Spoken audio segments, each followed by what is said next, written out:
హోరేబు పర్వతం మీద మండుచున్న పొదలో దేవుడు మోషేకు ప్రత్యక్షమై మాట్లాడుతున్నప్పుడు నీ చేతిలోనిది ఏమిటి అని అడిగారు.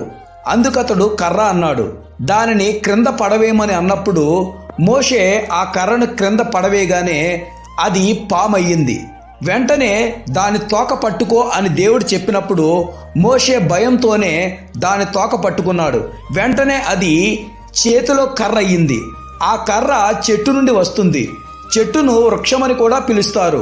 వృక్షాలకు సంబంధించిన శాస్త్రమును వృక్ష శాస్త్రం అంటారు.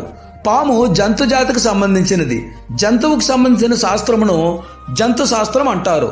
ఒక్క క్షణంలో ఆయన వృక్ష శాస్త్రాన్ని జంతు శాస్త్రంగాను, జంతు శాస్త్రాన్ని వృక్ష శాస్త్రంగాను మార్చేశారు. అందుకే ఇర్మియా 32:27లో నాకు అసాధ్యమైనది ఏదైనా ఉండునా అని దేవుడు వాక్యంతో సవాల్ విసిరారు.